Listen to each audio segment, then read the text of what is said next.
Hey there, best friend Bren. Editor Tim here with a couple quick notes before we get this episode started. As you've probably noticed, this episode is not in a traditional format than what we usually do. We wanted to take a couple weeks off for the holidays, but we still wanted to provide some content for you. So in all honesty, what these are experimental ideas of what we thought might become of the podcast once we're done with home movie. One of the ideas that we had is pivot into a movie podcast where we literally rewatch some movies.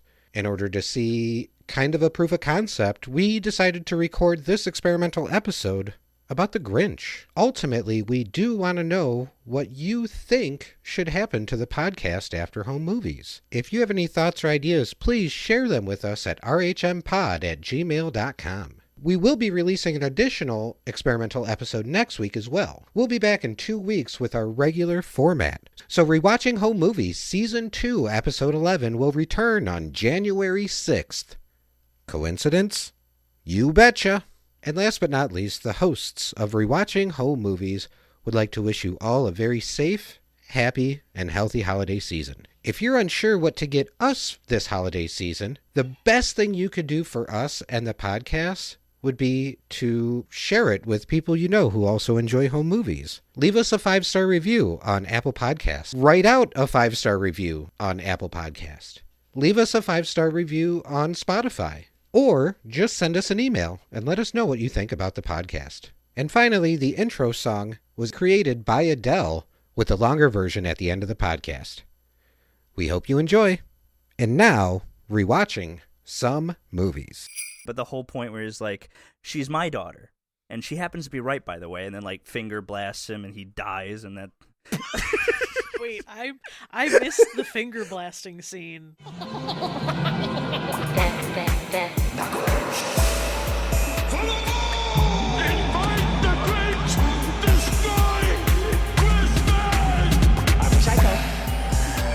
Holiday Hoobie, what? What do you want? Santa,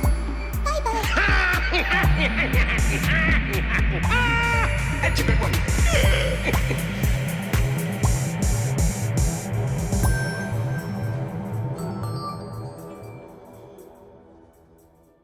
Hello and welcome to Rewatching Some Movies, an experimental podcast where three friends break down movies that mean something to them. Yes! The question mark at the end. Keep the question mark. Every time. Yeah. Well, because sometimes we'll show bad movies that we don't like. Right, and that's why I don't want to say, like, mean a lot to them. It just means something, like bad, good, indifferent. Yeah. I legitimately had a nightmare. I woke up from to come to this podcast. I legitimately had a nightmare about long legs too. So, you know. My name is Tim, and I am indifferent to Christmas, I guess. It's fine. It's there. I'm not mad at it. My name's Adele, and classic Christmas traditions are just pagan practices disguised as Jesus' birthday. Merry Yule. My name is Marcin, and I hate Christmas!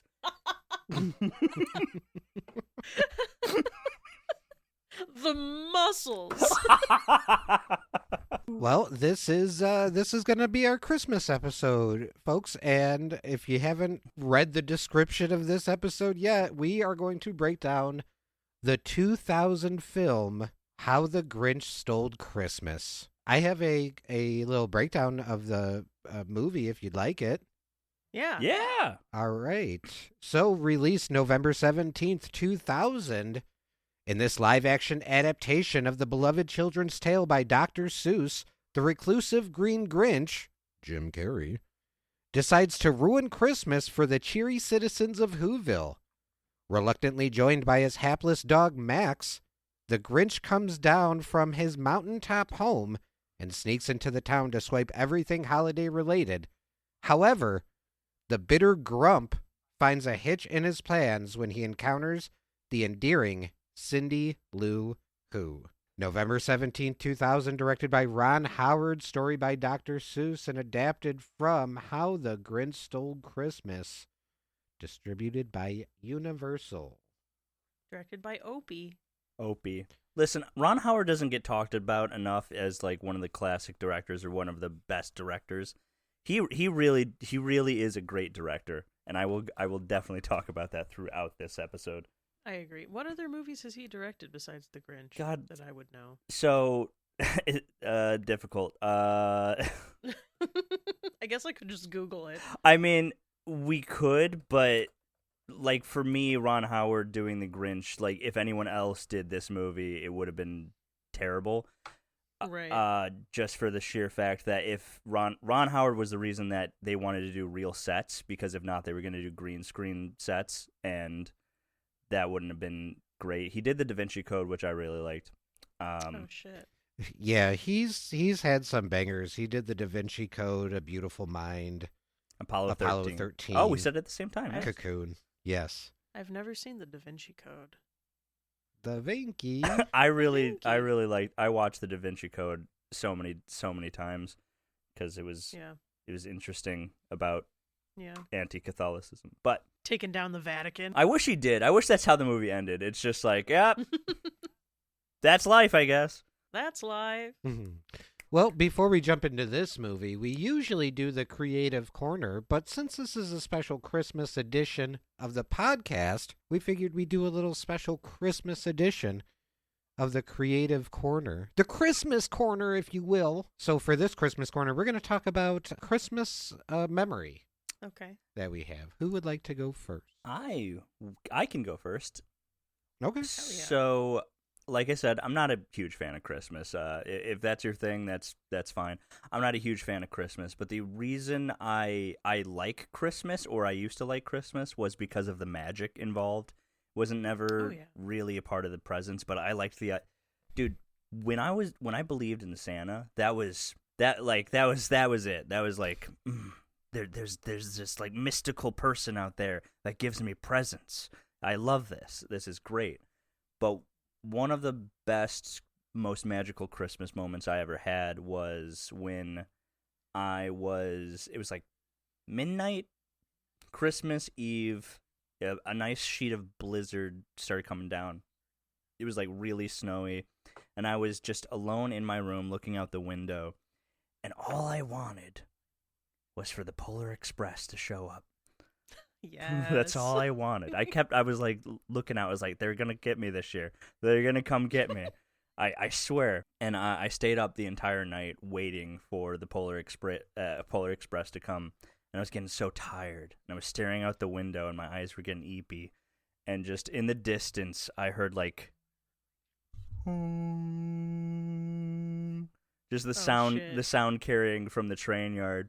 And I didn't know that at the time, because the railroad was so far away that when the horn was going, I could only hear like faint echoes of it. But like I swore it was getting closer. And I just remember falling asleep as I was like hearing the train horn coming. I was like, the Polar Express is coming.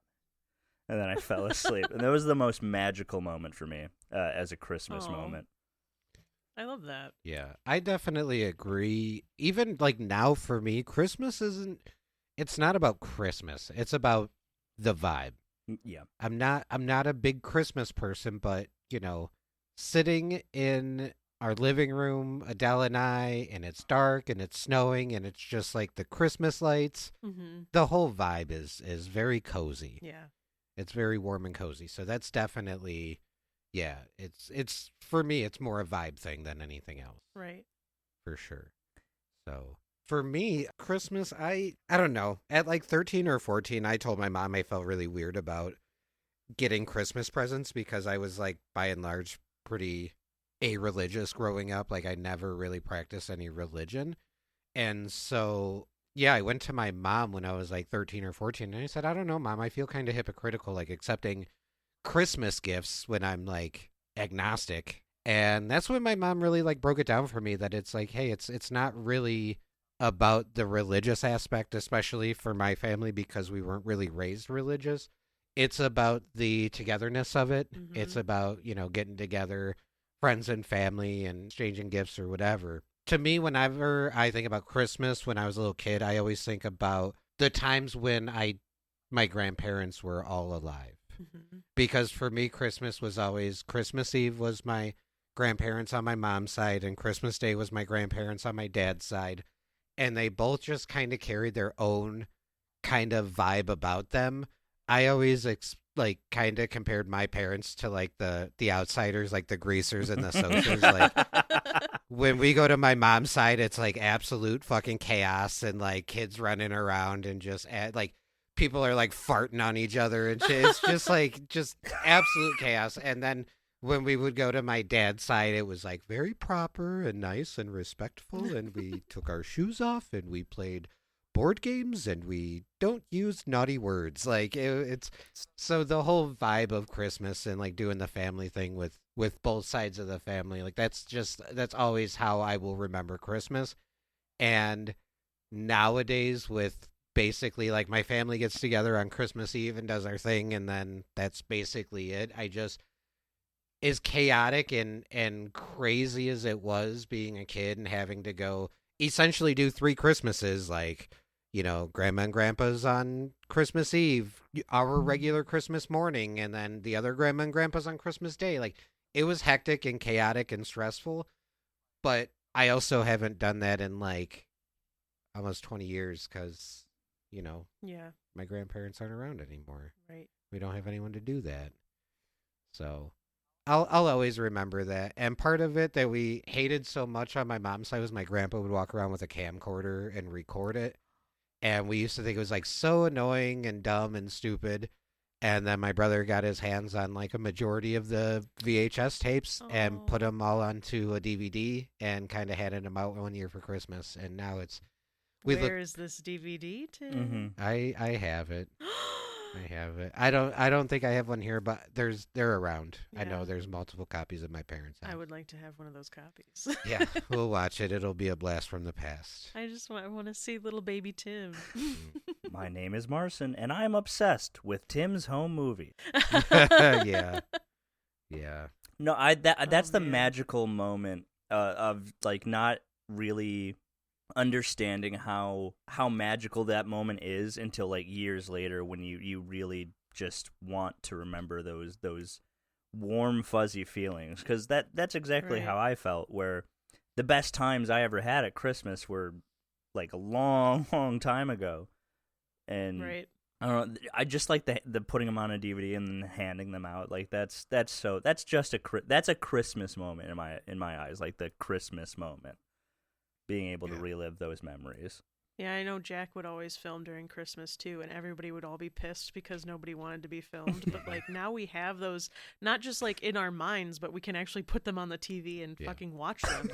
And it's kind of crazy. Yeah, one of my favorite parts of revisiting those in DVD format, my brother did a great job of keeping them like chronological, and we slowly realized that one of my uncles wore the same fucking flannel to Christmas like 17 years in a row. That's awesome. We have a cousin Pat. He wears the same socks every year at Christmas. It's his Christmas socks. So That's fun. It's tradition. So yeah, that is my Christmas corner. Christmas corner. My Christmas corner. Just before we get into that, I just want to piggyback off what you guys were saying about like it's the feeling of the year, like the vibe and stuff. I feel like it's less about what the holiday is and more about the coming together of friends and family before the winter, because winter is notorious for the seasonal depression. So I feel like it's such a great tradition to have like right at the beginning and the cusp of this disgusting time of year to remind ourselves like, okay, we have people that love us, we have people that we love back, and just kind of like a reminder to stay grounded and to be connected to the people who we care about. Absolutely. Because I'm not going to lie, having everybody over to watch The Grinch That was really nice. is probably going to be one of my favorite memories of this Christmas. Oh, yeah. Same. Oh yeah, that was my Christmas, to be honest, because as an adult, Christmas comes with obligation. It's like, all right, Christmas Eve, I got to go to Nick's dad's, and then on Christmas Day, I got to go to Nick's mom, and like that's what Christmas is. But when we were all sat there watching The Grinch, I was like, oh, this is perfect. This is my present this year. I love this. This was so fun. Yes. Yeah, and I think that's why so many people are now doing Friendsgivings, because family Thanksgiving sometimes just... Yeah. That ain't it. Obligation is a harsh word, but it is the right word to use because it's like you love your family and sometimes they get on your nerves, but you gotta hang out with your family at Right. these times a year. Yeah. But I really enjoyed providing that space for our friends to watch The Grinch because it's like exactly what you said, Marcin. Like that was my Christmas to me as well because it's like it felt natural and it felt needed, and I think that's important. Yeah. My favorite part about Christmas, because back before when you still believed in Santa and the whole magical bullshit, was the Santa tracker. Did you guys ever Oh, do the Santa yeah. tracker? Oh, like the official, what is Yeah. it, NORAD Yeah, Santa you'd go tracker? online and then you could see where Santa was. Yeah. I think it was just an excuse to like get your kids to go to bed at a certain time, be like, okay, he's gonna be here in like an hour, you gotta go to bed. But I just remember feeling like, oh my god, we have evidence of where Santa is. And it was so magical. I also really liked doing Christmas cookies during that time of year. That was always my favorite part. I would have loved decorating and making Christmas cookies if it wasn't such a like. If it didn't raise the temperature in my family when we were like, we gotta do this now, and they go, it was my pink tote moment. If we know what those are. Oh my god, yeah. Yeah, but I do know. Yeah, but the pink tote moment. I used to love like decorating the Christmas tree and Christmas cookies and all that. So I definitely get that. Yeah. But yeah, that was my Christmas corner. Nothing too crazy. Heck. Santa tracker. Santa tracker. I love that. That's so innocent and childlike. Did you have an elf on a shelf, Adele? I did not. No, I feel like that would creep me out. It did. I Yeah. never had one personally, but like I grew up in a household where I took care of like kids who were growing up and they had the elf on the shelf and they were incredibly creeped out and scared whenever they would wake up and it's in a different place. Yeah. Nah, my folks would never do that shit. They're like, no, shut up, just be good. Now, did you guys ever do St. Nicholas where you put your shoes out like a month before Christmas and you got little treats? No. St. Nicholas Day? I feel like we did that once because I learned about it through school. So I'm Ah. like, well, we have to do this now. But no, it's St. Nicholas. It was like a few weeks to a month before Christmas, so it was like Christmas came a little early, and you'd put your shoes out the night before, and then you'd come and there'd be like candy and little toys in your shoes. I've never thought about that. I've never heard of that. Oh shit. Damn. Well, I don't think it's anything that anybody does anymore. I never hear about it, but it Yeah, was definitely something when I was a kid. I feel like it was a very old tradition. Yeah, very old Irish Catholic, I'm sure. Yeah. That's funny. I found out about Krampus real early. I do. When you said that, though, it kind of made me go back to thinking about like being in school and learning old Christmas traditions and then having to sing all the different Christmas songs. And Mhm. like, did you guys ever have to do like up on the rooftop and have the little wood blocks that you like click Yeah. together and shit? Like, Hell yeah. In high school, we would have an annual Christmas concert, and there would be a dude, his only job would to be smacking the 2x4s during Yeah. that song, and the crowd would go ballistic every Yes. single time. that's funny. Up on the rooftop, din, din, din. Yeah, it's stuck in my head forever. It will never leave. Yeah. I do have a memory of one of those Christmas concerts because I was in choir in high school and I quit right before the Christmas concert because I didn't want to do it. And then the choir director forced me to do it. But everybody in the Christmas concert was wearing red or green, but I wasn't planning on doing it, so I was wearing blue tie-dye, and I was in the middle, and I stood out like a sore thumb. And I mean, everybody said that I did a great job because everybody was looking at me. But yeah, Always the disruptor. that's me. Well, we have a movie to go over, I suppose. Oh, yeah. Let's do it. Yeah, this is the old How the Grinch Stole Christmas starring James Carey. Jamathan Carey. Jim Carrey was on an old sketch comedy show called In Living Color before he really blew up, and he was credited in that show as James Carey. Nice. It always makes me laugh. Not Fire Marshal Bill. That's the show. Ah, So, all right, well, How the Grinch Stole Christmas came out in the year 2000. So we talked very briefly before. This movie, when it came out, I think I was like 17 or 18. So I was very like, whatever, dude, little kids movie. It's not really my thing. I don't think I really even watched it until like years and years later. Yeah. So this one for me kind of did like, it missed my radar a little bit. I'm not going to lie. Oh, it Well, missed. it's on your radar now. Yeah. It's true. I remember I went to a person's birthday party, like where we slept over, and my gift to them was a VHS copy of How the Grinch Stole Christmas, like the Jim Carrey one. And I remember being incredibly jealous. I was like, "Why are we buying this for this kid that I go to like this? I want this VHS. This should be mine. It's like a perfect VHS. It's green. I loved it so much. And handing it over, I was so fucking bummed. And then I come. You should have swapped them. I thought about it so bad, but then I came home the next day, and my mom like opened a cabinet, and she's like, "What's in here?" And then she handed me the VHS, and I was like,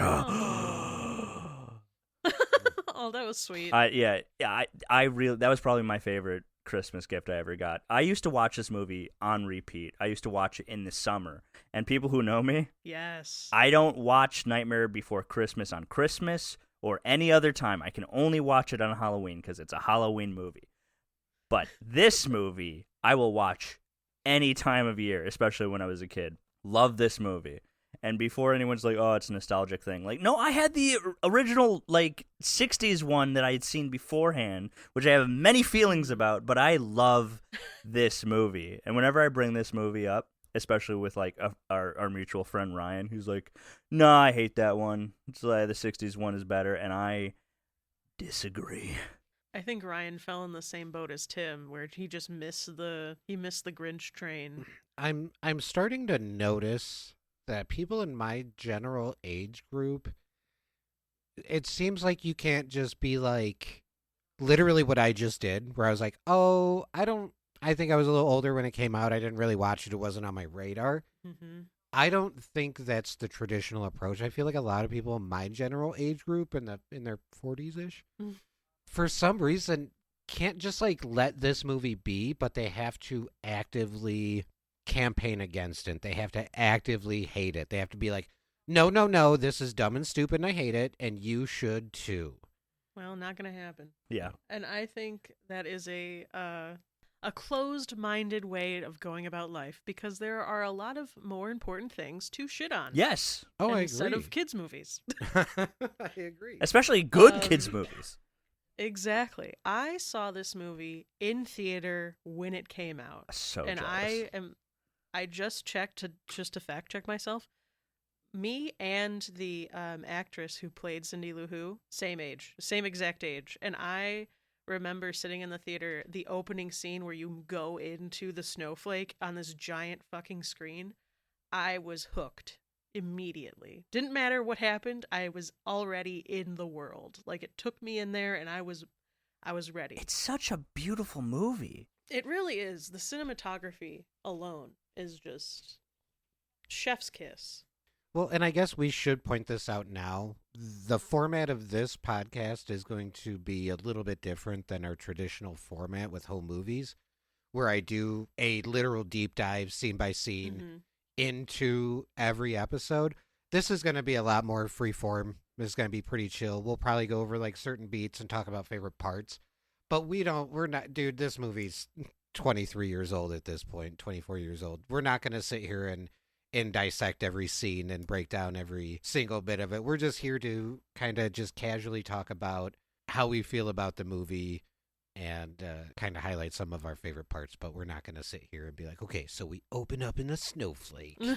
But which is a great way to open the movie, though. It really is. Okay, so here's my thing about this movie and why I'm so upset. Because like all the things that, not upset, but all the things that you said, Tim, about how people can't let this movie go, and it's like, oh, I hate it, and I thought I was gonna fall into that same pit. I was like, I don't want to actively hate the new Grinch that came out in 2018 just because like I didn't feel like going and seeing it, and I have this nostalgic blinders on for the old one. So I'm going to rewatch it and see how I feel. And I didn't like it.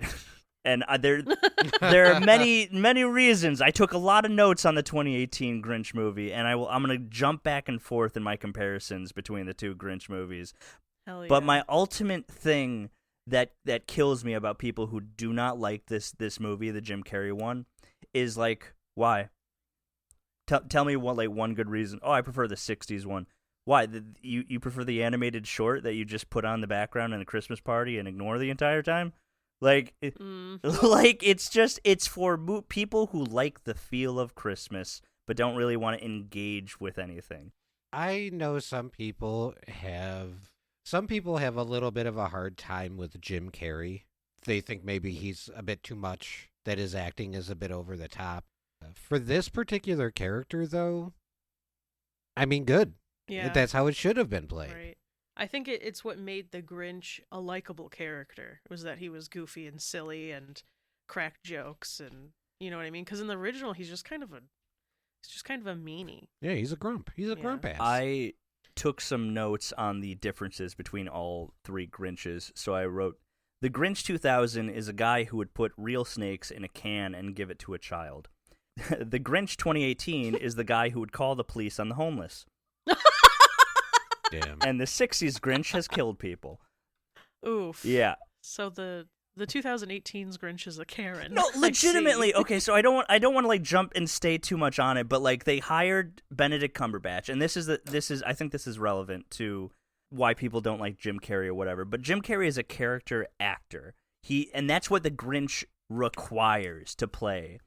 Where in 2018 they hired Benedict Cumberbatch because his name was just up there. He was Doctor Strange, he was in Sherlock, and so he was famous. So they're just like, "Hey, Benny, you want to come in here and do some lines?" Which he did, but he didn't put any character into it. He was just in. I would not believe that he was in a voice booth for longer than like a couple of days, like a week maybe. But he didn't put any real style into it, and there's nothing against Cumberbatch or whatever the fuck. Right. But nothing against Bumblesnake. yeah, but he didn't care. Like I watched this movie the other day, literally after we watched Grinch. I came back home the next day. I watched 2018, and then I watched the 60s one. But Cumberbatch does not there's no fun, there's no joy. He's just sitting there like yelling at a child, and he's like, "Oh wait, Santa doesn't exist, right?" And just walks away. Like he Yeah. opens a pickle jar, puts a pickle in his mouth, and puts it back in. Like he puts like a jar of something that somebody wants at a grocery store above on the other shelf. It's like he's just a dick. He's just like being a fucking dick. Whereas like Jim Carrey is like, "Somebody has vandalized that bike. Max, the city is no place for dogs," and just walks away. Here's a seesaw. Go play. Run. Go time. Go Tully. It's just so fun to watch. And then there's Benedict Cumberbatch just like looking at his dog like, "I don't know, Max. What do you want to do today?" It just anybody who really can't get into this movie because of Jim Carrey, it's just like you don't like the Grinch. Like you do. Like this is a character that needs some sort of character. Well, I was going to say, like, if somebody saw The Mask and was like, it was just too much. The Grinch came along and they're like, "Oh, this is just The Mask, but different, but the same, but different." Like, I don't know. When people fixate hatred on one particular actor for whatever reason, it's like, it's impossible for them to even consider this being a good movie. Yeah. Well, I mean, talk about Jim Carrey putting in the fucking work to be this version of the Grinch, too, because, like, the amount of hours it took just to put his makeup on and how hot that costume was the entire time, on top of overacting like that. I mean, give the man his goddamn flowers, Legitimately. dude. Yeah. And I will say that everybody says millennials are cringe because they, like, overact and everything. I'm like, we got that from Jim Yeah. Carrey. 100%. Sorry, we got style. Sorry. Yeah. Just jumping into it, like the stasis of like. Right. So I watched the 60s version, and it opens up on a title card, and there's a snowflake, right? And then the same thing in 2000, except the snowflake is beautiful and sparkly, and we're zooming into it, and the song's playing, and this is the stasis. We see Whoville for the first time, and it's all real. Like the sets are all, like the beautiful Whoville set is so good, dude. As a kid, I wanted to live in Whoville. I thought this was like the place to be. Yeah, and like especially back in the time that it came out, everything was practical. We really didn't see a whole lot of CGI yet in the year 2000. Was there any CGI in this movie at all? The trees. Very, very Yeah. little. Yeah. I mean, for like transition shots, obviously, like anything with a Grinch flying. Yeah. But I think just having the set there is something that a lot of people need to connect with something. It's like Sir Ian McKellen, when he was doing the Hobbit movies, broke down in tears because he was on a green screen talking to like nobody. Yeah. In that movie, they did use like a mixture of CGI and practical effects for like the heights and stuff like that for different characters. But yeah, there's a scene where he's just in like a completely blue screened room. And That's gotta be hard for an actor. And it's just like, this man is an established actor, Yeah. and he's, talking to a tennis ball on a stick right now. It's heartbreaking, especially when he was like, "This is not why I became an actor," and it's true. It's part of the reason I despise AI so much, and like CGI has its place, but when you take the soul out of the humanity out of something, it just becomes something so incredibly dark. And I think that's kind of so. Real quick, do you guys know who narrated this film? I think you said it the day that we all watched it, and I've already forgotten who it was. Okay, well, Yeah, I don't recall. well, I'll go back. Do you know who narrated the 2018 Grinch movie? No. Pharrell Williams. Anyone know who that? Because I don't know who. He's a musical artist, Yes, right? Pharrell Williams. Doesn't he have, doesn't he do Happy? Oh. Or am I thinking of something? No, I think you're. I think you're I think you're right. because I'm Yeah. Okay, that's it. Yeah. So he's like a musical artist. Like nothing. There's nothing wrong with that. But he's so flat in the narration of that movie. But here, Sir Anthony Hopkins narrates the film. That's right. yes. Sir Yeah, Anthony Hopkins, and he dude. does such a wonderful job, and it really gets you in the vibe because he gets down real low when he talks about the Grinch, and when he's talking about Whoville, he's very jolly, and it's so fun, and the introduction of the Grinch is so fucking good. The way that the Who's are going up the mountain and they're like, "We're gonna get the Grinch," and then we just see his hand go up on a lever and like push it up, and then it's so I don't know. The introduction of the Grinch in this movie is so fucking perfect, especially when it gets to the end when he's like, so you want to play some holiday time with the Grinch? Do it for me, Stu. That do what? What? Touch the door? Why? Touch the door. Tell me why. Touch the door. Oh my god. Since you've watched all three of these Grinch, since you're in the Grinchiverse, Yes. is this the 2000 version with Jim Carrey? Was this the only Grinch movie where we get like a backstory? No. So the 2018. Oh, okay. This is actually in my notes. Here we go. So in this one, right, 2000, Jim Carrey, his whole backstory is like, oh, everyone was mean to me because I'm green. Everyone was racist to me, essentially, and everyone was like teasing me and bullying me. And that's why I hated Christmas, because I never really understood the glamour of it, because I had no real connection because there was no love involved. That's something you can hang on. That's something you can put your hat on. In the 2018 one, he's like, I'm mad that everyone had parents and I didn't. No one was mean to him. No one. Not a single person said anything mean to this man. Nothing bad at all. He was just like, I wanted presents and a family and some parents and some friends. Meanwhile, everyone's trying to be nice to him the entire time. Was it the same setup though, where he like went to school in Whoville with the Who's? Yeah, but no, he was in an orphanage. Like, he was an orphan. But I need to hammer home, no one did anything bad to him. And then the entire time throughout the movie, people are actively trying to be nice to the guy, and he's like, "Fuck you, buddy," and that's essentially it. Yeah, I don't like that. Like in the Jim Carrey version, you feel bad for the Grinch because everybody hates him. So that because the mayor turned everybody against him. exactly, The mayor's a fucking bully, dude. Yeah. Okay, and He sure he's is. corrupt. dude, and this is my biggest thing. about these movies is that, okay, you like the 60s version? That's all fine. That's an animated short. It was only 25 minutes long. You like that? Okay, that's fine. I'm not saying anything about this, the length or anything. There's one character in the movie, that's the Grinch. You see Cindy Lou Who for like 2 minutes, and like that's it. Mm-hmm. She doesn't do anything. She's not about anything.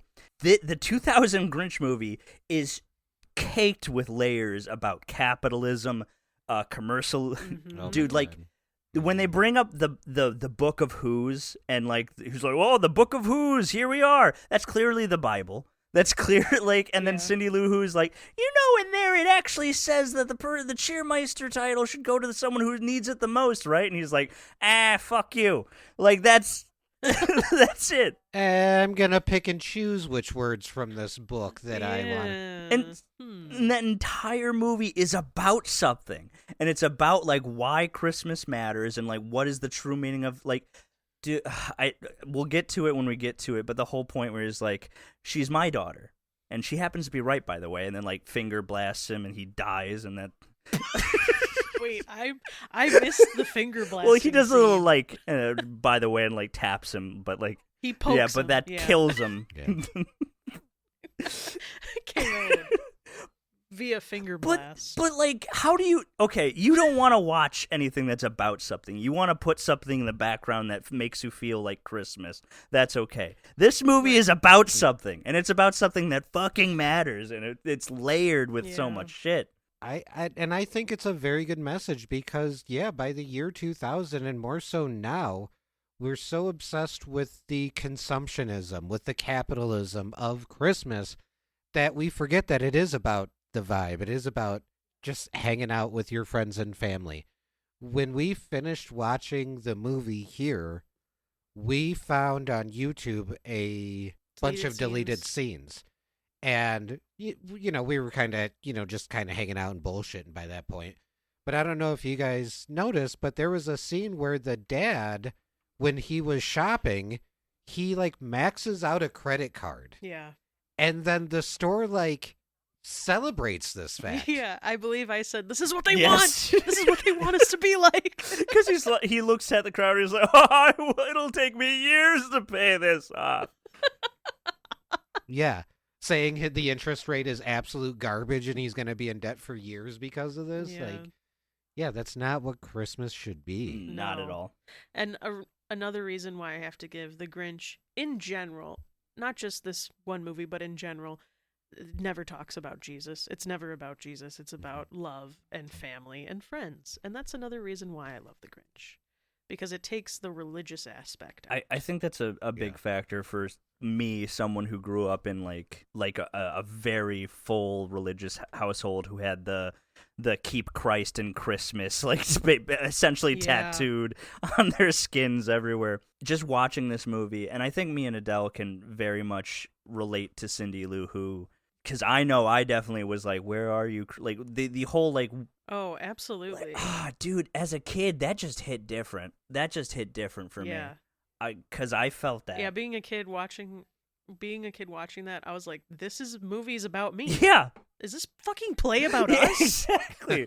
Where are you, Christmas? I can't find you. Like that, I felt that. Like, if you're like, I hate this movie, it's like, brother!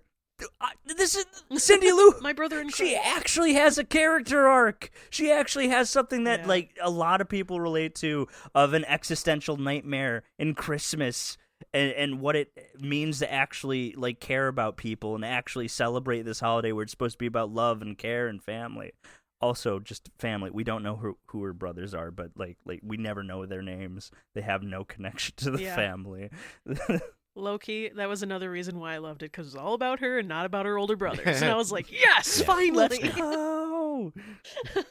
Here's this great, in-depth, amazing character. Oh, and she has two brothers. And Adele's like, yes, this movie speaks to me. Honest to God, I cannot get over this movie enough. It's cinematic. Like, you can't, you do not get that from the animated short. I rewatched the animated short, and at one point, it cuts to commercial, it cuts to black, and then it cuts back again. It's not the same, man. It's really not the same. No. Okay, so before we started recording, Tim was like, so I have the scores for what people feel about this movie, and I don't get it. I don't understand. What more could this movie have done? What could it have not done? I don't know.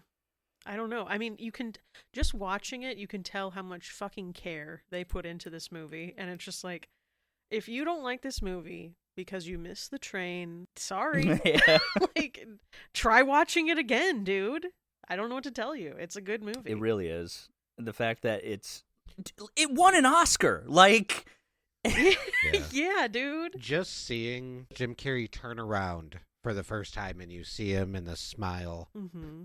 And it's all practical. It's all makeup. It's contact lenses. I was very curious, like, okay, how long did it take this gentleman to get into the character of the Grinch? Mm-hmm. And they said the first day that makeup, costume, everything took 8.5 hours. Yeah. That's crazy. And literally, Jim Carrey had to go through like torture training Mhm. because the dude was essentially buried. And I mean, just like if you even had the slightest claustrophobia, this would be absolute hell. It would Yeah. be torture. I do remember seeing an interview with him saying that he would go on constant smoke breaks just to like alleviate the stress of like being under all of that costume. I believe it. And he's just like, you got to do it for the kids, man. You got to do it for the kids. And that Yeah. was his mentality the entire time. Yep. And And- even after they like figured out the best way to get him into makeup, still took like 4 hours. Yeah. That's crazy. and you know, I wonder what time they had to start. probably probably 3 a.m., 4 a.m. around that time. Yeah. Yeah, I was gonna say his makeup probably started at 4 a.m. so they could start shooting around 8, 9 a.m. I looked That's up crazy. some trivia for the film, and a lot of people were thought to be the Grinch. The person who's in charge of the Dr. Seuss estate, I forget her name, but she wanted Jack Nicholson to play the Grinch, which, I no, I'm not a huge fan of that. But when people say they don't like Jim Carrey or they don't like this movie because of Jim Carrey because he's over the top, you know who they could have had? Adam Sandler was in talks to play the Grinch. No. Yeah. No. Oh, I would he have was been so upset. really big then too, because I mean he was huge off SNL. He just started doing like I am mean so picky when it comes to Adam Oh, Sandler same. movies. I'm so Yeah. sorry. oh, could you imagine the Grinch? Hoopy-dabba-dooby-dabba-dabba-doo. I would have, as an 8-year-old little girl, I would have walked out of the theater. Right. Like, I can't do it. I can't. Sorry to this man, Adam Sandler. I can't. I think Adam Sandler is a can't deal with it. fantastic actor in really dramatic roles, but sometimes he's very one Yeah. note when it comes to comedy. And I think Jim Carrey is the perfect casting. I think like after Jim Carrey passes away, or even 20 years from now, Jim Carrey is going to be heralded as one of the best actors who've ever lived. Like Oh, 100%. I don't understand how people don't see that now. I'm sure there are people who do, but they just I know Jim Carrey is like layered with a lot of controversy for a lot of different things because of whatever, but just his acting chops alone, and his improvisation, all of these fucking lines that the Grinch does most of them are ad-libbed. Oh, yeah. Like it's insane to me, and this movie is so goddamn quotable. There Oh, are earworms from this movie that I still have to this day that I like almost daily. And Yeah. one of them is like when me and Ed are talking, I'll just be like, "And she'll see me, a winner." Yeah, so many quotable moments in this. And Jim It- Carrey is just he's a gem. He's a Canadian gem. It really, really, really, really is. I literally just in case like the internet decides to take a shit one day for us here in America, I went through my Facebook and I found the picture I took of Jim Carrey when I got to breathe the same air as him.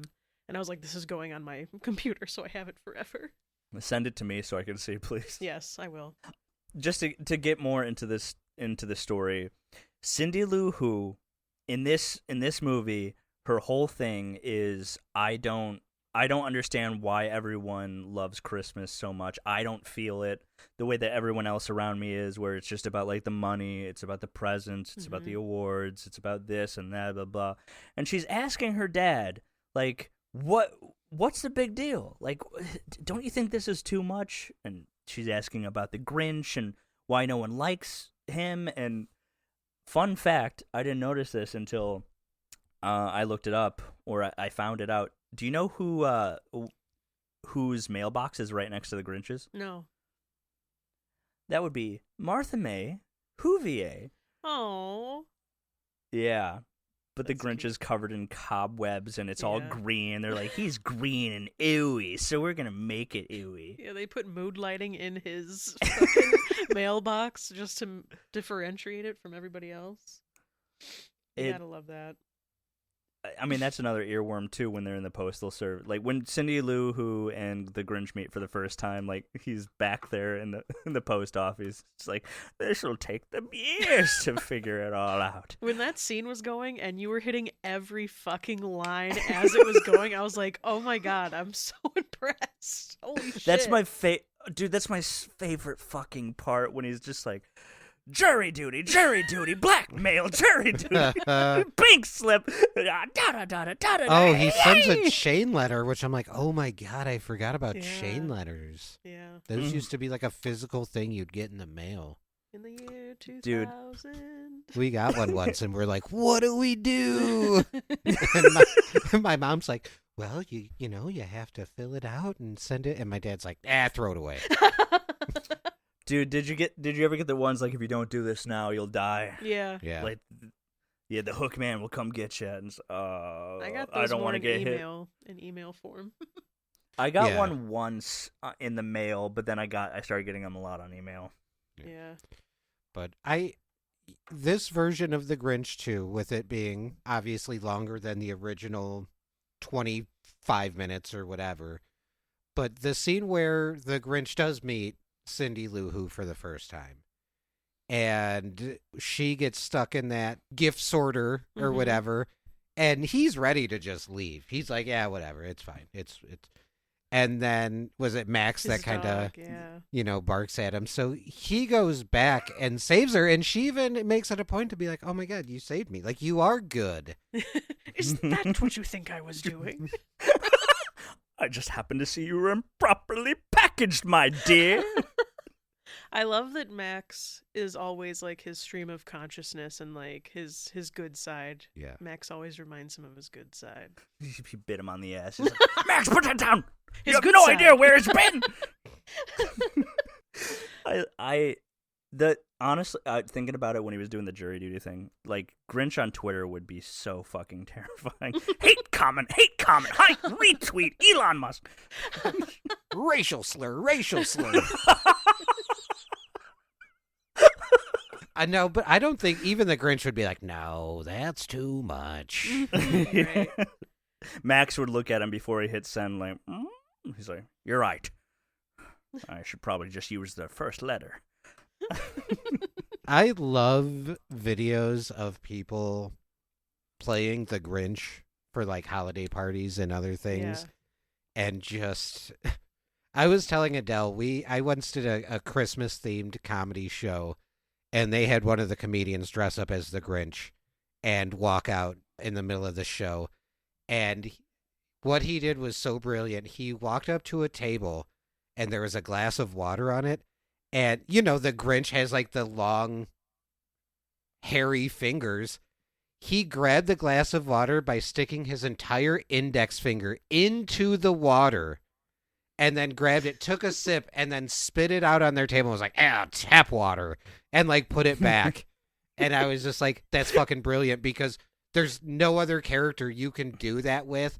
And this table was laughing their asses off. Like, not upset at all, but being like, yep, that's the Grinch. Yeah. Well, didn't he plant that water so he wasn't actually contaminating their Yeah. water, which was nice. of Okay, that's him. good. Yeah. Oh, I told him Okay, afterwards, I was like, dude, I'm surprised they didn't like hit you. He's like, I put it there before. I'm like, smart. I was trying to remember.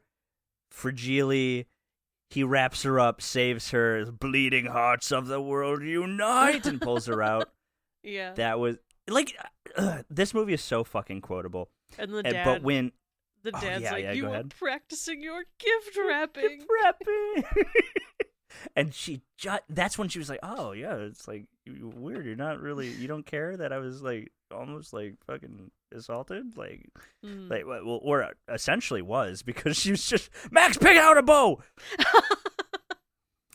Can I use your finger for a second? I would love to have an origin story of how the Grinch found Max and adopted him as a dog. Dude, so true, so real. Yeah. Okay, so when I watched the 2018 Grinch, I was like, this Grinch buys crypto. I hate him. Like, that's the vibe that he gives off completely.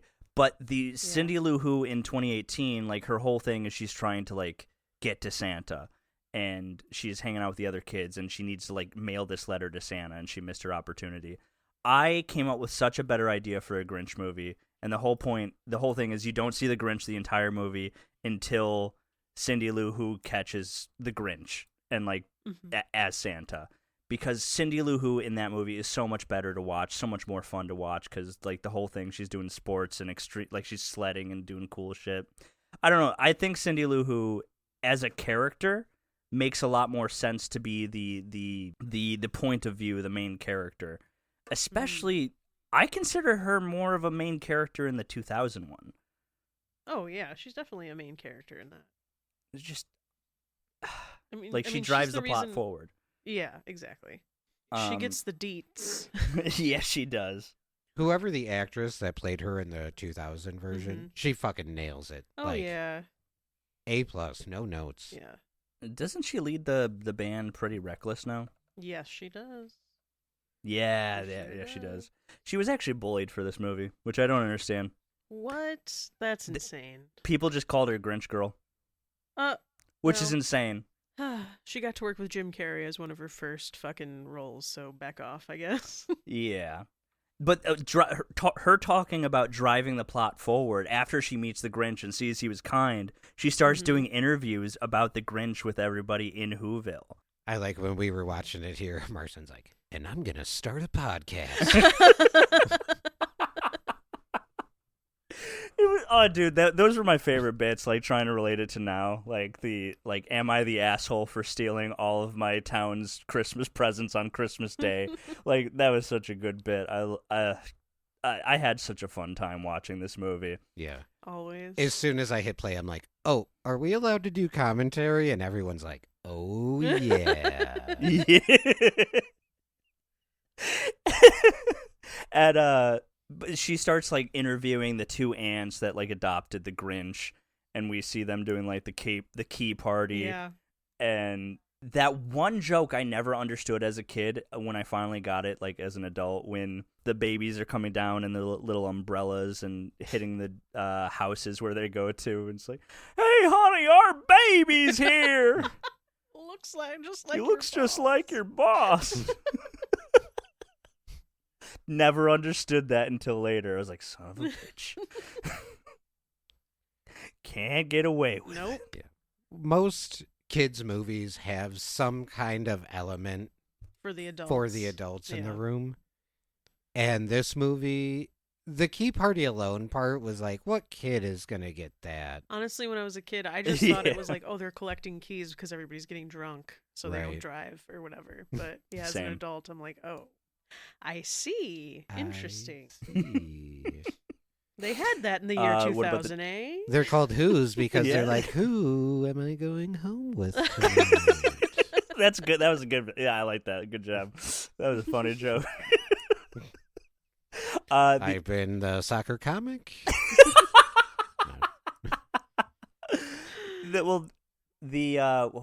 God damn it. The deleted scene. If we're talking about adult jokes, the deleted scene where it was like the eggnog.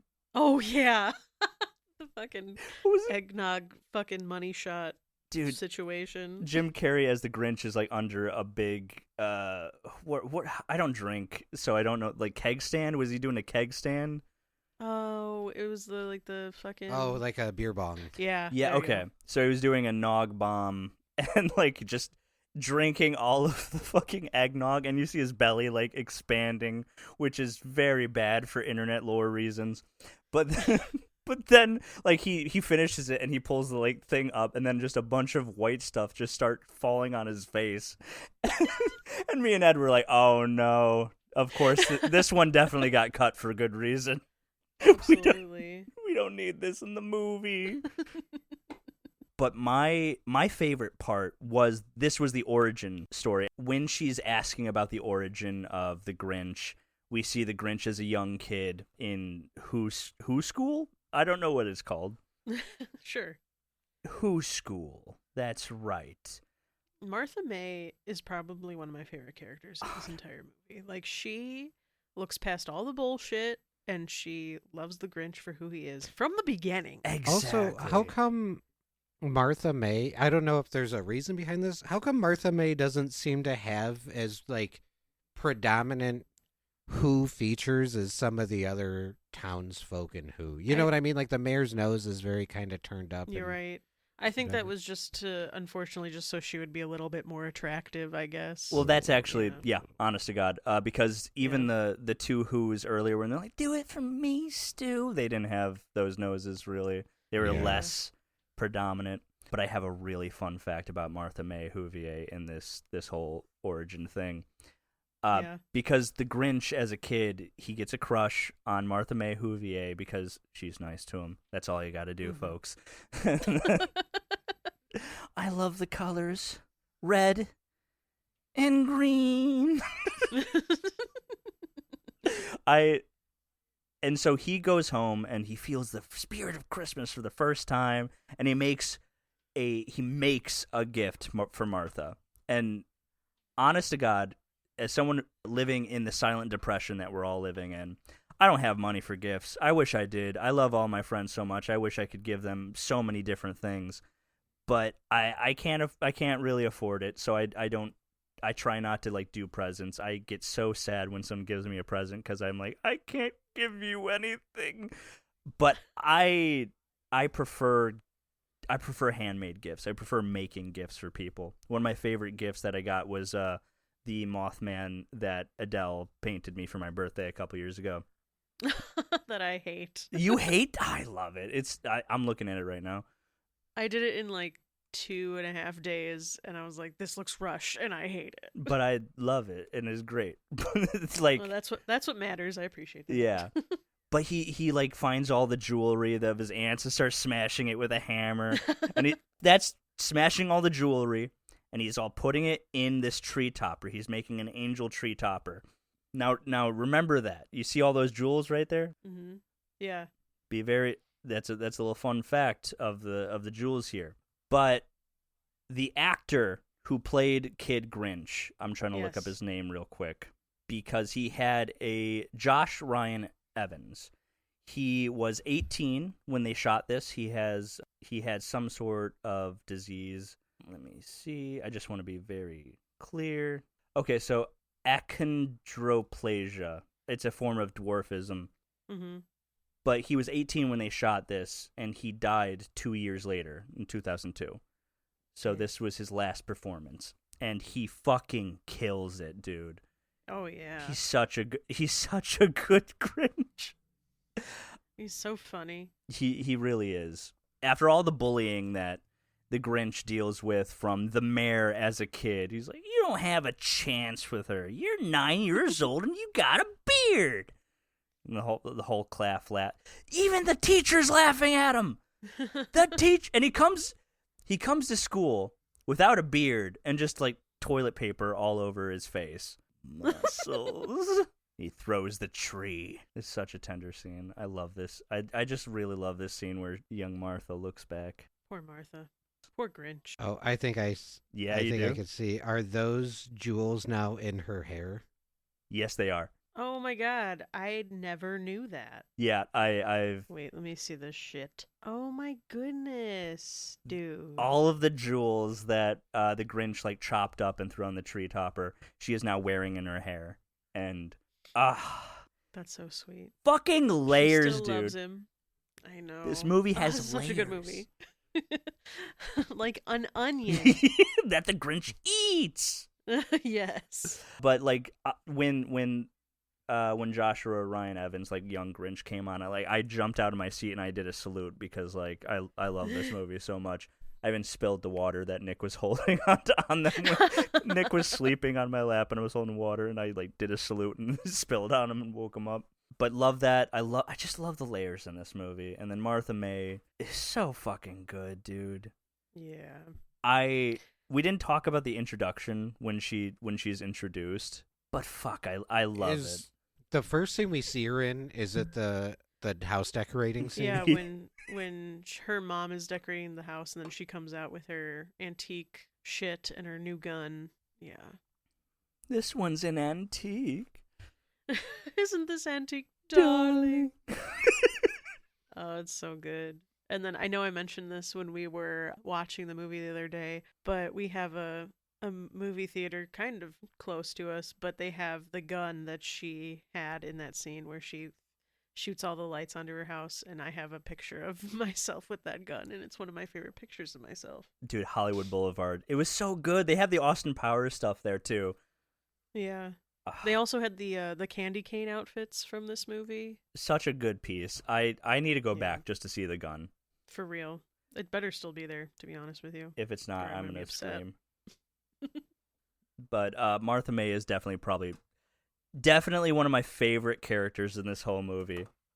Especially just from her introduction, which I was so I'm all over the place, but her mother is doing this whole like decorating the house contest that they kept like the beginning part of the movie, but in the deleted scenes they actually show what happened with the contest.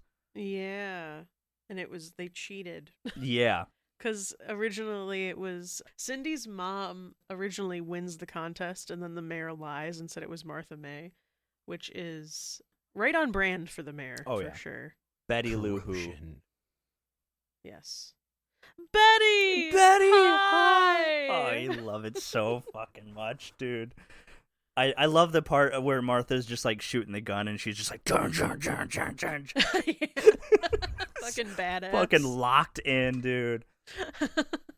I don't. Martha May, when you watch the movie, you're expecting her to be this like ultra bitch, but she's honestly one of the most kind-hearted people of the movie. And exactly. One of my favorite parts is when the Grinch like wins the sack race and she's like ah! And then stops real quick. She's like, oh. I love it. I love it when movies and TV shows take like a pretty blonde, like as in Told by Ginger, where the only nice person to Ginger is the popular blonde girl. I love it when they take the trope of the popular blonde and make her nice. Yeah. Because it's like, it's so many times, oh, you see this blonde bitch, and it's just like, not all blonde girls are mean. That's a trope. Dude, just to get a little bit more back onto it, because Martha May and the mayor, so the Cheermeister, the holiday Cheermeister is a big thing in the Whoville town. And the mayor is like, do I hear a nomination? In the crowd of all of these people, and you hear Cindy go, I nominate the Grinch! Record scratch. The mayor's like, what an... Oh, God, that fucking funny. Do you remember that joke Nate did? Because Yeah, the subtitle is like... I don't remember what the word he actually used. Altruistic. Altruistic. What an Like, altruistic... I didn't know she was autistic. What an autistic girl you have there, Liv. Oh, God, it was so funny. And then she comes up, and then she basically has a debate with the mayor and wins. Just want to put that out there. Because she actually read the fucking book. Yeah. No, the Grinch should not be invited because it could lead things to cinch. And she said, what did she say? She says the holiday cheermeister should go to the one who needs a backslap and a toast, and should be given to somebody who needs it the most. And I think that soul is the Grinch. And that essentially she slapped at that. Yeah. And I think that's the part of the movie that I really relate to, because she's right. Like it should go to somebody who needs it, not somebody who is just given takes it. Yes. The mayor, because the mayor takes it every time. Exactly.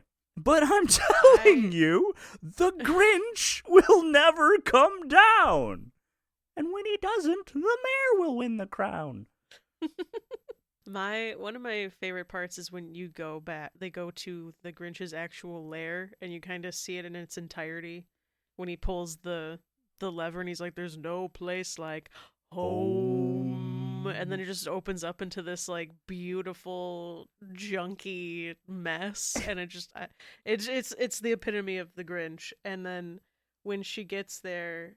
Oh my God! I think I'm jumping up too much because they do the hubilation. Yes. And he's napping and he hears them singing the hubilation, and then he starts waking up singing the song with them. He knows the words. Yash and wench and nothing coming up the clock. Oh, straight.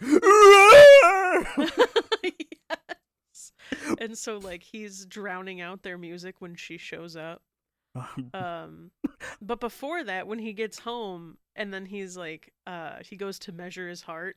He's like, down a size and a half. And this time, I'm going to keep it up.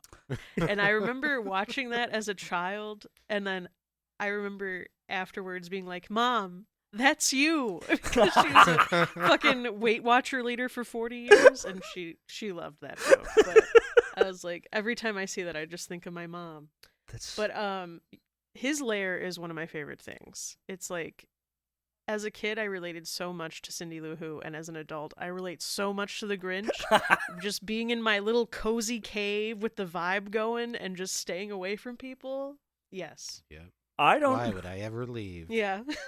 I have everything I want right here. Hello. Hello. How are you? Oh, dude, I do that bit. That's another one of those earworms that I almost like would do regularly with my friends. Where just like, you're an idiot. You're an idiot. Fine, I'm going to whisper. So by the time it reverberates against the walls and gets back to me, I won't be able to hear it. You're an idiot. Those jokes are so perfect. You cannot tell me really that are. those jokes don't fucking land because they're so goddamn funny. Not to mention, there's like a whole running bit where Jim Carrey basically just makes fun of Ron Howard and the way Yeah. that he directs. Yep. Dude. When he pulls out the director's hat and all Yeah. that shit. Yeah. It's You reject your own nose. because it represents the glamour of commercialism. Why didn't I think of that? Cut, print, moving on. The part when he's like, all right, you're a reindeer to Max, and he's got the nose, and here's your motivation, goes through the whole spiel, and he's like, all right, action. And then he just like knocks off the nose. He's brilliant. I feel that so much because sometimes my actors will do something like so small and it just I'll like, oh, that's beautiful, and I'll like react just like that. I did that on the set of Sokka 2 with Nate one time because he did just like a funny joke as Nate does, and I didn't write that. And it was just so funny, and I acted exactly like that. I was like, brilliant. Nate is your Max. Yeah, exactly. He's my dog, dude. But the Grinch's lair in general, I wanted to live in that. It felt so cozy. And the elevator going down, the monkeys everywhere. It's just when Cindy Lou Who walks in, you just hear Grinch go, owie! An earworm of mine is when when the Grinch and Max fall into the garbage, and then he's like, one man's garbage is another man's potpourri. I don't know, some kind of soup. It's so fucking quotable. We're all over the place because we're just like in the grit. Like We really are. But it's we're trying to get through it to the best we can. But like this movie is so fucking funny, and it's so when Tim was like, when we do this episode, do we want to just do like our favorite bits and our least favorite bits? And me and Adele were like, least favorite bits? I mean, when it ends? The credits. Such a fucking good movie. Just blast this Christmas music. It's joyful and triumphant. And oh my God, the scene when Cindy Lou who actually confronts him, and then he like tries to scare her, and he's like, "I'm a psycho. Stop before I kill again." Run! That's so Kids these days. so desensitized by movies and television. What do you want? Honest to God, as a kid, I was like, you're desensitized. What are you fucking talking about? Now we got TikTok. Oh yeah. So desensitized by TikTok and YouTube.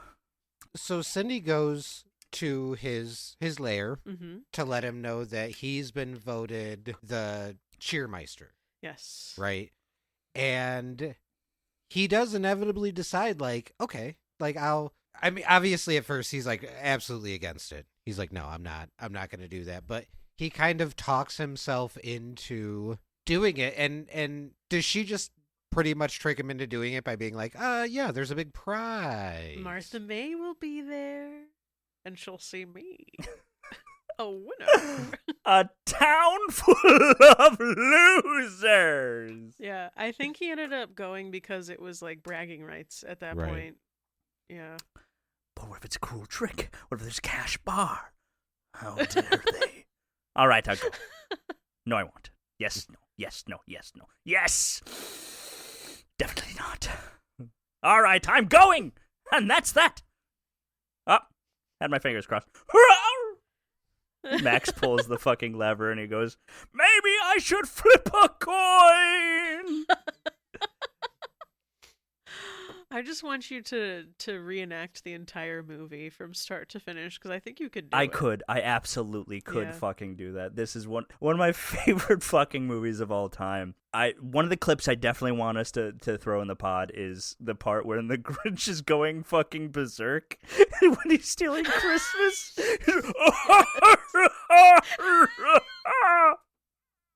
Yeah. I love this movie, and when the Grinch finally shows up, because at first no one thinks he's showing up. When he's falling down this spiral, the pipe, and his face is spinning, and it keeps spinning until it's Cindy Lou's face spinning on her Yes. nose. Such an amazing transition. I love it so fucking much. Then the Grinch finally shows up, and he's like bouncing all over the place, and then he lands in Martha's titties, which. Funny joke. He didn't mean to do that, so I won't put that on the Yeah. Grinch. He didn't mean to show up. He's like, oh, hi, No. Martha. I'm impressed that he knew who it was just by the titties. I mean, when you're like falling at somebody, like I'd be like, I know who that is. And I love when he's like staring down the crowd. He's like, and he like goes towards them real quick. And he starts staring at the crowd. He's like, boo. Hot crowd. Hot crowd. I guess I won some sort of award. And the child mentioned a check. No, I didn't. No, I didn't. All right, fine. Give me the award. All right, well, I'm young. I love that we don't have to play the clip because Marcy's got it down pat. Love that shit. Also, I thought this was weird because I watched the 2018 version first, and he casually mentions that he's been like alive for 53 years. And I was like, 53? That's weird. They don't mention that in the Jim Carrey version. And then I watched the 1960s version, and he also mentions that he's 53. Interesting. So when he went up to Mount Crumpet in the 2000s version, he was 8 years old. Yeah. But I don't think he's supposed to be 53 here. I was under the impression he was up there for like 20 years. Yeah, I'm pretty sure it's 20 years. Which would make him 28 in this movie.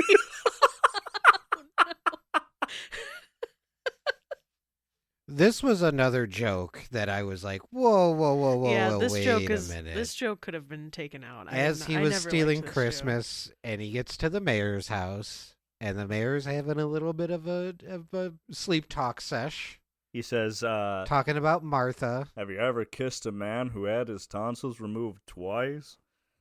joke. Yeah, this joke where he makes him kiss the Max's butt is fucking foul. I remember not liking it as a child either. I don't think they needed to put that in. But what can you do? You know, it was the year 2000. There's got to be at least one problematic joke in there. So Yeah, that's true. If this is the worst one, then I think we made out like bandits, baby. right. Right. Yeah, nobody said radical, so I think we're good. Yeah. So he's at the whole Cheermeister thing. He is laughing. He's having a great time. He No child can beat the Grinch. I beat you. Such a when he first gets there, he just wants the award, and then the two ants show up and give him the Christmas sweater. He's, are you two still living? The chair of cheer. You didn't have to tell me about the chair of cheer. They put him on the chair. It's so great because like you can see him starting to like Christmas a little bit in this like montage of like him winning the kid race and like him eating food and just having the conga line. Okay, and then they did him dirty at the end. The mayor did him dirty. Yeah, I'll say that. Yeah, it was the mayor. Put me down. There'll be hell to pay. What is it? No.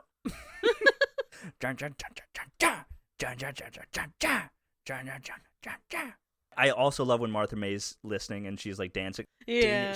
I want that movie with Martha May and the Grinch living a happy life. Yeah, right. They're just shaking him up and down on the chair of cheer. Fudge. His face every time. Bring it on. I love this fucking movie, guys. You have no idea how much I love this movie. Excuse me. I love Martha May, dude. So good. The mayor's such a hater, dude. Such a fucking hater. Yeah. This is truly when movies felt like peak magic. Really? It really, really did, Yeah. dude. Yeah. Now, most of the time I go in the movie theater and I leave sad or disappointed. It's... Most of the time. It is more rare now. And this is what I mean Yeah. by, like, no other director, I think, would have put the love and care into it. Because Ron Howard didn't look at it like, oh, we're just doing an adaptation of this movie. It's like, no, this is a nostalgic thing for children. Children want to see this. There has to be some magic for it. The sets have to be real. The people have to be committed. And Jim Carrey was the perfect choice for this. And...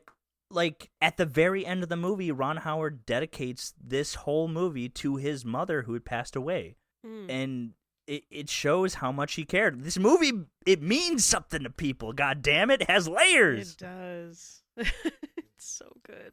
And I feel like it's such a thing that goes throughout generations and generations. I know kids that have watched this recently and love it. So I feel like it's something that it's not just for us, the people who saw it in theater or grew up with it. I feel like it's for anybody. Truly. I think you can show that, especially now, about commercialization of everything. Mm-hmm. I don't need presents. I don't think anyone really need... like, what do you really need, honestly, Right. from Christmas Personally, presents? I love giving presents more than receiving. Because I like putting the thought into like, okay, what am I going to get this person that's special to them? You know what I mean? Mm-hmm. I mean, But yeah, you got me the sun necklace that I am currently still wearing. hell yeah. Yeah, because I love the sun, and Adele got that for me, and I appreciate it so much. The thought and care that goes into it matters more to me than like the price tag. And Exactly, because it definitely wasn't like a fucking bank breaking gift. Like it was just something. Okay, this reminds me of Marcin, getting it for Marcin. This reminds me of Nick, get this for Nick. This reminds me of Eddie, get it for Eddie. Type situation. yeah, It's not like I'm spending buku bucks. It's the thought. exactly. And I just I used to love giving out gifts when I could afford it. when the Right. world wasn't in a disarray. But even then, just the spending time with people that you actually care about, that you want to be surrounded by, is my major aspect of the holidays that I actually enjoy. Yeah. Okay, sorry, just to get back to where we were. I was trying to remember where we left off, but that movie is so good. I want to go everywhere. You guys... So the mayor does him dirty. That's true. And gets him a face razor, and he goes ballistic. Yeah, Nate specifically was like, "Here it comes." He was gearing up the whole movie. Did we talk about how he killed somebody? Yeah, remember he killed the yodeler to get his outfit. Oh yeah, did he kill him or did he just yank him? He never showed back up. That's true. I love when Martha's like, "Oh wow." Okay. So the mayor gives him a razor to remind him of that time he was humiliated because, fuck you, dog. And then... because the mayor's got to feel good about himself. Mm-hmm. Not only that, he has to propose to Martha. Oh, yeah. The costuming everybody's in is amazing. They got nominated for Best Costumes. Hell yeah, as they should. They won an Oscar for Best Makeup. Damn. Aww. Oh no. Somebody looks fabulous. So fucking good. I did quote it like a couple times while we were doing that clip. I found it so hard not to quote the entire fucking thing. No, for real. I feel that. But that's truly like this is another aspect of the movie where it's like this means something. This is what I felt about Christmas as a child. Yeah. So just to see it like being portrayed on screen it made me feel less crazy for sure. Yeah. Mm-hmm. But I feel like it for kids specifically when this first came out, I feel like it spoke to us because of that, because it was like making us look at Christmas in a new way, or in a way that felt more realistic, I guess you could say. Yeah, I completely agree with that. Now pack her up and kiss it, Hoover. I quote that often. Mistletoe. So that's the catalyst that sends the Grinch to be like, okay, I've given up hope in these people and in this holiday, which causes him to in turn take it from them, steal Christmas. Because honestly, at this point, they don't deserve it. No. Because it literally just took one joke from this shit piece of fuck mayor to get everybody to turn on him that quickly again. I'd steal it too. Am I the asshole? No, you're not. I think you're completely justified. No. Valid. Well, this is what he leaves, and then Cindy is kind of what does the mayor call her? He's like, "Oh, I'm hurt, Lou. I'm hurt, Lou. I'm hurt and I don't hurt easily. Can't we just get to Christmas how it's supposed to be? Grinchless."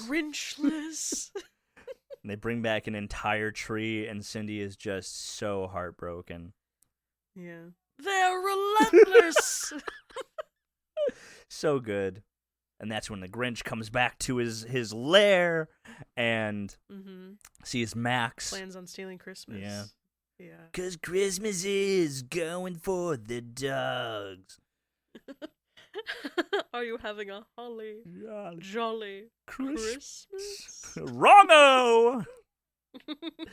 And then, see, okay, now this, I know there's going to be a lot of clips in this movie, because we don't have to play the clip, but He's a Mean One song in this so much better than the original, in my opinion. 100 times better than the original. And it's Jim Carrey singing it. Yeah.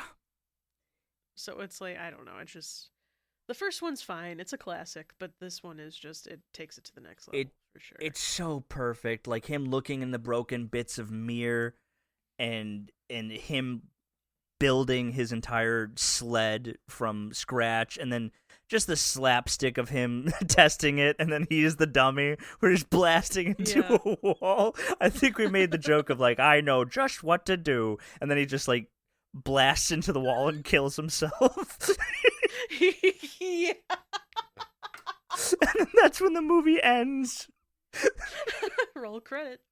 It's such a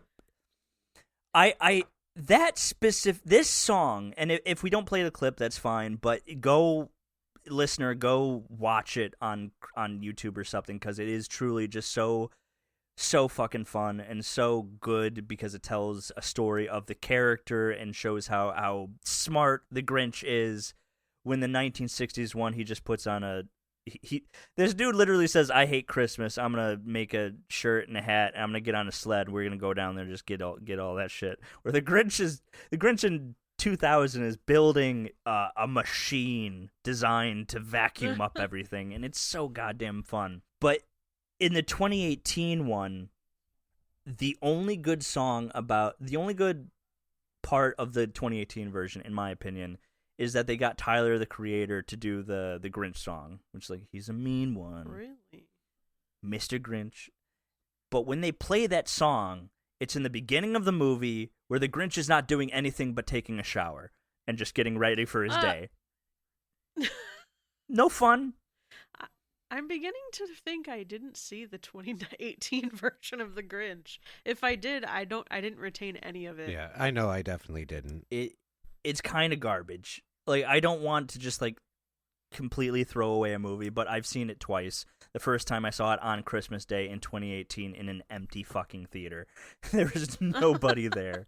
But it's such a great part. Like, this was my favorite part of the movie, of him just eating a banana peel, just getting sick on that spinning rope tire swing as he's building this sled and going down to steal Christmas. It's just so fun. I love it so much. I preferred the fact that because in the original cartoon, they do the "You're a mean one, Mr. Grinch" over the part where he steals the Christmas presents. Right. I like that they didn't do that in this one. I like that it was its own thing. Like with the sucking up the cat and then the cat jumping into its face and all that shit. Yeah. Me and my brother's favorite part of this entire movie is after he steals Christmas and then the Who's wake up and they're all boo-hooing, and then the mayor gets dragged out by the police car. After that happens, the mayor gets really pissed and he's like, "This is what happens." He's like, "Invite the Grinch, destroy Christmas." And then he goes, "Invite the Grinch, destroy Christmas." And that shit is said all the time between me and Jack, especially during the Christmas season, because it's such a good line. It's so fucking good. It's like, I do like when he is stealing the gifts, like they do their own version of it, but they do keep the classic bit of using the saw to cut underneath the one tree to like, and then what is he pops up and he's like, clearance sale. Clearance sale. Everything must go. There's so many good bits in that. But no, this one you really feel his intentions behind stealing Christmas. He's not just like, "Oh, fuck these people, I'm gonna take," like, it's like, dude, these people suck. Yeah, they don't deserve these it. people have done me wrong time after time after time. Yeah. And are not the, holly jolly cheery people they're pretending to be. So like he has like a genuine motivation to do what he's doing in this movie. Yeah. Where I think the 60s one and the 2018 one just don't really provide. You don't feel sympathy for the Grinch in the other ones. And that's why I feel like the turning factor is, because not every villain is a villain just because they suck. It's usually because they were made. Exactly. Right. The 1960s one is like, "Oh, the noise. That's it." And then the 2018 one is like, "I really hate everybody for no reason, but like, let's get that shit. Let's go." Yeah. Well, he realizes that they're celebrating Christmas, but for all the wrong reasons. They're doing it for the capitalism, for the showiness of it, for the glitz and glamour, when it's like, no, this is supposed to be just celebrating each other and being together and stuff like that. And you guys lost sight of this. Right. A long, long time But ago. who brings it back? None other than Lou Who. For sticking up for his daughter. Yeah. Oh my God. Because if he didn't stick up for his daughter, they probably would have still sided with the mayor and not celebrated Christmas without the presents. The Grinch wouldn't have heard their singing. He wouldn't have been a changed Grinch. Just the fact that him standing up for his daughter in the first place, like that was a big moment for me as a kid too, of oh wait, actually children should be heard too, and their thoughts and feelings matter just as well. as anybody else. Yeah. And he's like, I'm glad they took our presents. You're glad, huh? You're glad that the Grinch stole... No, pulverized Christmas. Is that what you're saying to me, Lou? You can't steal Christmas, man. That's what Cindy's been trying to tell us. That's what she's been trying to tell me. I love that part. Such a wholesome moment. We love him. Really is. Get shit on, Mayor. I really... fuck that guy. Yeah. Well, the good news is I guess the actor's kind of a piece of shit, so yeah. Fuck him. Yeah, for real. But then, because they're singing around, the Grinch hears it, and that's when he has his, like... Epiphany. Yeah, it came without packages, boxes, and bags! And then he saves Cindy Lou. He does save Cindy Lou, who came up there and then got on the sled for some reason. She thought he must be on the top of this giant sled. For no reason. Yeah.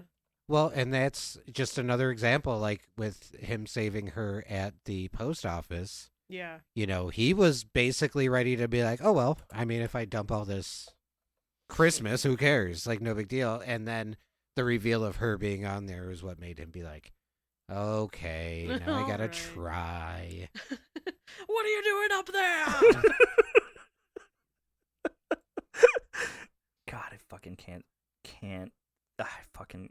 Every year I think I'm going to watch this movie and it's just not going to have the same type of charm, but I'm always just, oh my God, this is amazing.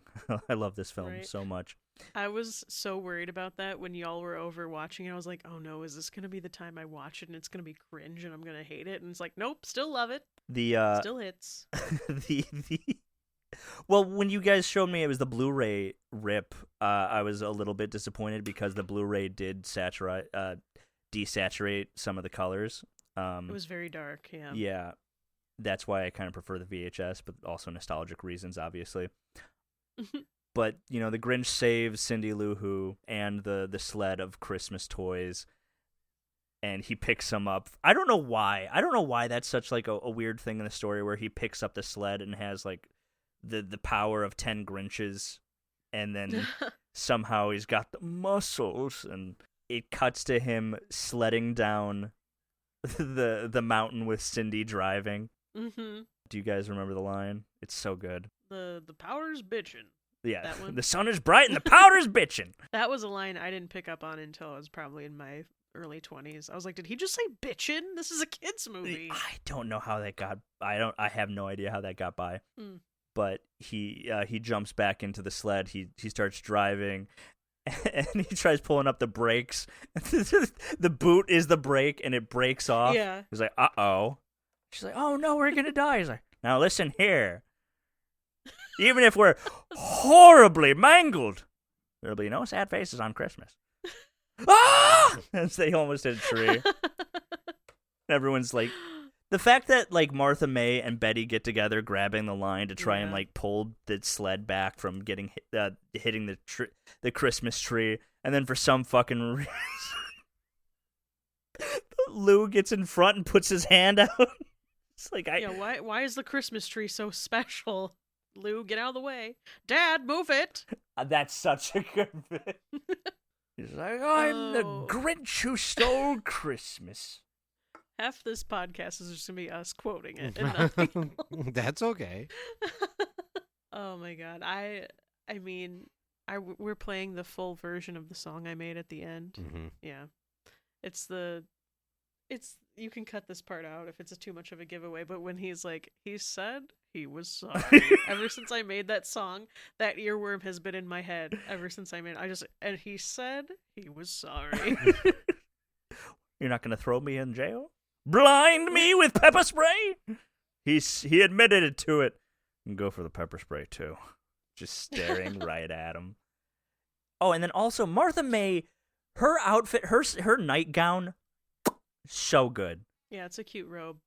She falls down off of the sled, and she's like, my heart belongs to another. And the Grinch turns around. She's like, ooh. Oh, it's me? No hard feelings. I was watching an interview with Jim Carrey, and he was saying that it was a recent interview, and he was saying that it means a lot to him that this movie has become some form of a Yule log for so many people. Like when the Grinch got brought up to him, like his face lit up. And Jim Carrey's face doesn't light up that much anymore, unfortunately. No. So just hearing them and seeing his appreciation for this movie, I feel like just solidifies the fact that this movie is amazing. It's so dope. It's such a great movie. I'm glad it's such a Christmas classic because they end it on such a nice moment of just standing together as a community and singing the Christmas song. And I just love this movie so much. This movie definitely gets me in the Christmas spirit, unlike anything else. Fun fact, actually, about this movie. So the widow of Seuss, or the one who's in control of the Seuss estate, didn't want to do a live-action Dr. Seuss. Didn't want to do... Really? Yeah. They were, like, against it. They didn't think that it would fit the charm. But because this movie did so well, this movie is the reason that Cat in the Hat exists. Which, okay, I understand you don't have a problem with the Cat in the Hat live action. I, as a child, had a big problem with the Cat in the Hat live action because I was expecting it to be just the Cat in the Hat, and it didn't hit for me as a child like this movie did. I don't know if it's because it was Mike Myers, I don't know, but I was expecting it to be like this level of impacting, and it just didn't. It didn't do it for me. I actually rewatched Cat in the Hat for this podcast. Not to talk about it in detail, just to see if it holds up. It's not a great movie, but I enjoy it for a certain nostalgic reason. But yeah. Cat in the Hat is the reason we have no live-action Dr. Seuss movies. Yeah, I mean, it did flop in comparison. Yeah, just wasn't the same. Incredibly so. But yeah, that was I think we went through a good portion of the movie, so I can quote this movie all day. It is such an amazing film. It's something I watch every other year just to like give it that Christmas spirit. Well, to keep in line with the podcast, do we want to give this movie a grade? Sure. Would you like to start, Tim? You want me to go first? Yeah, I think you should start. Okay. Well, I had mentioned before, by the time this movie had come out, I was like 17, 18 or so. And so it didn't hit the same for me like it did for you guys. But being able to revisit it 24 years later and honestly getting to watch it in a room full of people who love it so much and care about it and quote it, and we had our own basically like mystery science theater where we were all like cracking jokes. I told Adele after everyone, I'm like, I think everyone had at least like one solid joke in there. Like, it was a lot of fun. It definitely, problem with Christmas movies is they can get overplayed. A Christmas Story is not a movie I want to watch anytime soon because they play it so much. Yeah. I guess the movie for me that was like this for my childhood was probably the original Home Alone movie that kind of came out right around. I was the same age as you guys were when this movie came out. Right. So, yeah, it didn't hit for me like it did for you guys, but being able to talk about it with you guys and revisit it and see how everyone reacts to it, I think this movie is like a very easy A+. Hell yeah, dude. Hell yes. 100%. Yeah. So Perfect. even as, I guess, I don't even want to say I was the naysayer in the group, just like the one who didn't watch it as much or enjoy it as much. It was still like a very fun watch, a very good movie. Jim Carrey just knocked it out of the park. Absolutely. 10 out of 10, no notes. Our king Jim. King Jim. Well, I'm going to give it an S because this movie fucking means so much to me. Mm-hmm. It is the epitome of my childhood. It's been something that has followed me throughout my 31 years of life, and I will always love it. So it gets an S from me. Hell yeah. I was going to say Adele and I should probably say it at the same time because Oh shit, I'm no, sorry. I no, jumped the gun. you're good. No, I didn't want to take that because I also gave it an S. I watched this movie so often, so fucking much when I was a kid. I used to watch it in the summer. I watched the VHS over and over and over. The part where he's like, we're going to die. I'm going to throw up. And then we're going to die. I used to watch that and then laugh so hard that I did throw up. Like, it was So fucking funny to me. I love this goddamn movie. The first campaign I did in Eldritch Journeys, there was a mountain named Mount Noosk that I based off of Mount Crumpet, and the main villain of the story was Norris, who is a giant green-furred character who I based off the Grinch. I love that. I used to tell my friends that I knew the Grinch and he lived in my forest as a kid. I love this fucking movie. S. Like, if I could go, like, Ultra S, I definitely would. I love this fucking movie. It's so good. S+. S+. Yeah, no, you know what? Yeah, S+. Yeah. Would you give it an S+ too, Adele, or are you just gonna keep it an S? I'll just keep it an S, just because I can't quote it as much as Marson can. Never would I thought I would meet somebody who watched the movie more than I did, and I'm happy to know that. I'm happy to know that there's somebody out there who watches it just as much, if not more, than I did, and I appreciate this goddamn movie. Hell yeah. Well, that's our grades. I guess that's gonna do it for this episode of Rewatching Some Movies. We did it, guys. We did the Grinch. Let's go. Hell yeah. Next is Cat in the Hat. No. Real quick, fun fact: Audrey Giesel had veto power over the final script of the film, and she objected to a lot of things. One of the things they objected to was a stuffed trophy head of the Cat in the Hat in the Grinch's lair. That would have been funny. Yeah, it would have. But yeah, because they did a Grinch Cat in the Hat animated crossover at one point when they met each other, and the Grinch hated Cat in the Hat in the crossover. Yeah, look it up. Did you watch the Halloween one yet? No, I wanted to before this, but I was like, it's not Halloween. Oh my god, they did! Holy shit! Yeah.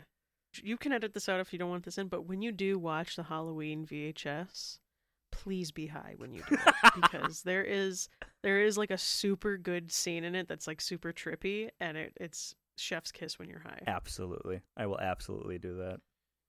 And I will absolutely not edit that Okay. Weed. Nice. Okay. Like traditional episode, I guess next we jump into those sweet plugs. Plug me up. There we go.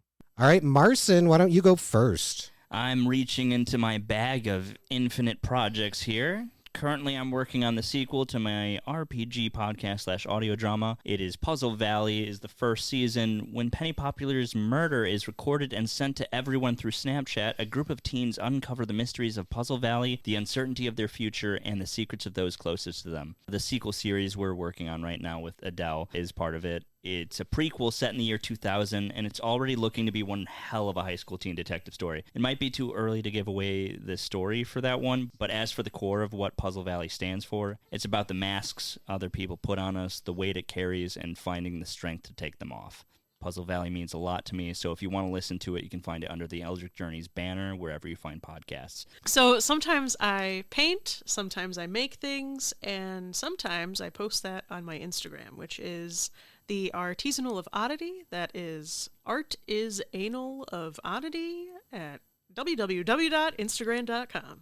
And that's my plug. And as always, this podcast is brought to you by the Happy Corner Podcast. They were nice enough to donate equipment to us so we could keep this podcast going. So we always want to give them a nice little shout out at the end. The Happy Corner Podcast streams every Sunday at 1:45 Central. And then you can get the audio version wherever you get your podcasts. That's going to do it for this experimental episode of Rewatching Some Movies. Join us next week for another experimental episode. If you liked what you heard, check out our Linktree at Linktree/RHMpod. There you can like, follow, and subscribe. Send us an email or leave us a 5-star review. I will read 5-star reviews on the podcast. Thanks to Shannon Conway for the refresh of our logo and Chris Bongat for the use of our theme song. On behalf of myself, Tim, and my co-host, Marson, and Adele, thank you for rewatching some movies with us. We'll see you next week. Bye. Invite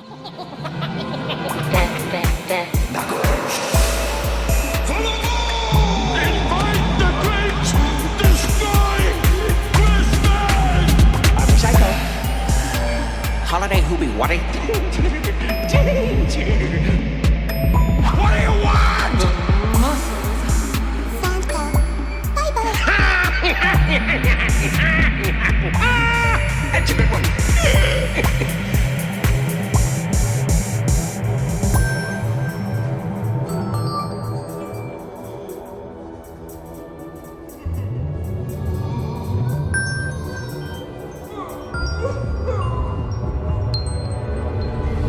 He said he was sorry.